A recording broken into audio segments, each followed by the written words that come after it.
Hi, welcome back to MutiGeek. Today we're back where we started, at the piano. But instead of a performance, I'm going to do a mini lesson. I'm going to go through 5 simple and not so simple techniques for the left hand when playing Bossa Novas and Sambas. Now, I'm not from Brazil. If you are, I'm sure you know this music far better than I, but these are the ways I've learned to play it from other musicians and from listening to records and copying. The first technique for the left hand is the simplest. It's simply 2 half notes in every bar, the 1 and the 5 of the chord. This is what I first heard when Bossa Nova came to America in the 60s on albums like Getz and Gilberto.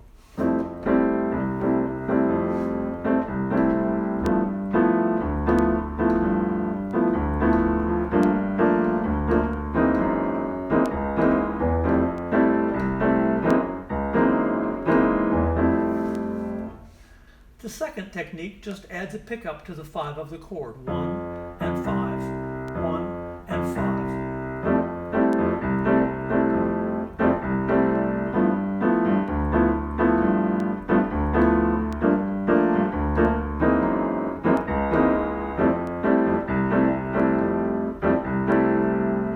It's important when you're playing these to lean on the 5 of the chord, and if you can, play the left hand in inversion where the 5 is below the root, and you always go down to it. So, a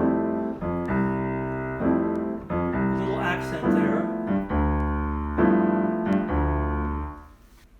The third technique just takes that pickup and moves it up to the 5 an octave higher. Now, this isn't necessarily something I've heard bass players do, but it works nicely on piano. It's a little easier to play at faster tempos, and it helps hide that 8th note pickup, making it sound a little more percussive and less like a pitch.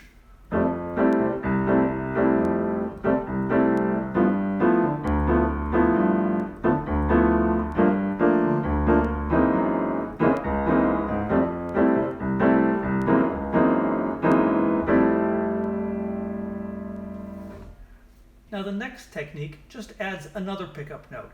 So you have a pickup to the 5, the end of 2, and a pickup to the 1, the end of 4.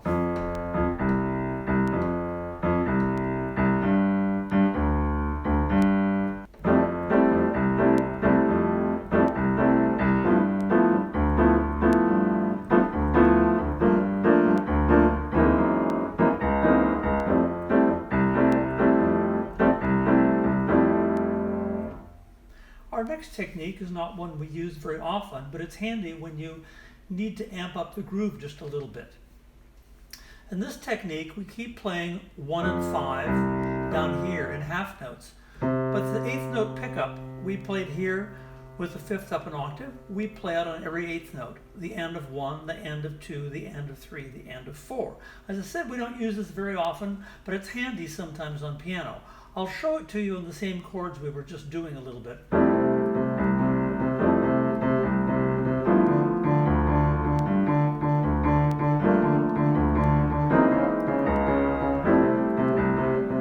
Now that sounds a little odd like that, but in the context of some different chords, we might throw this in for a couple of bars, 2 or 3 or 4 bars, and it sounds kind of nice. Here's an example.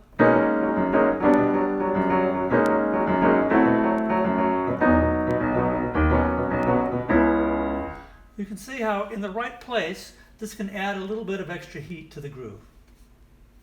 Our final technique is the most complicated.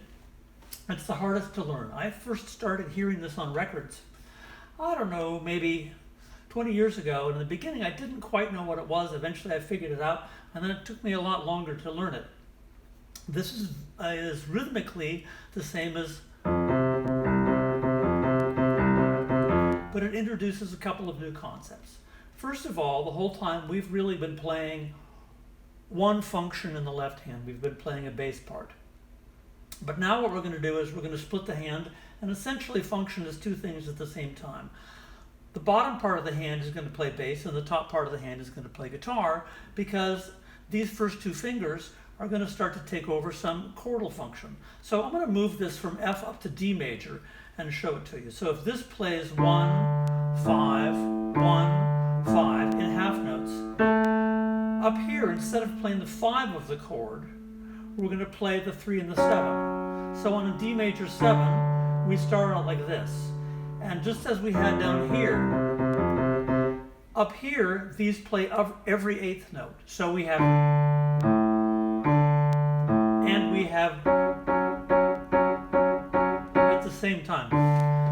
You often need a little bit of sustain pedal to smooth this out.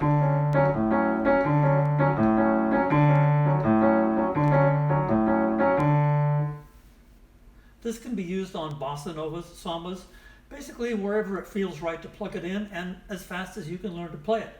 In a bossa context, it might work like this.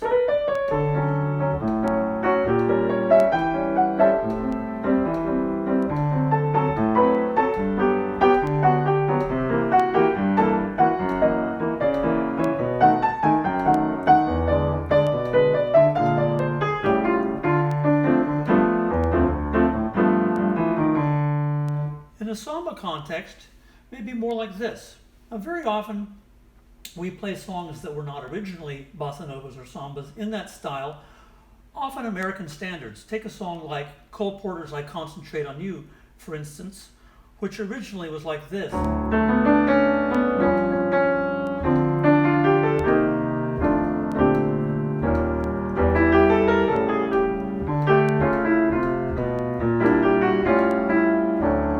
Sometimes gets played in the samba.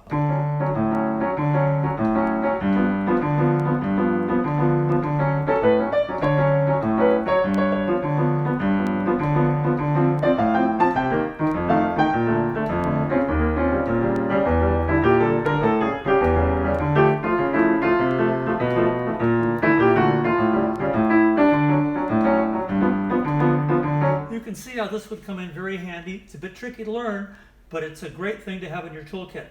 I hope you found these helpful. Leave me a message. Let me know how they worked out. See you next time.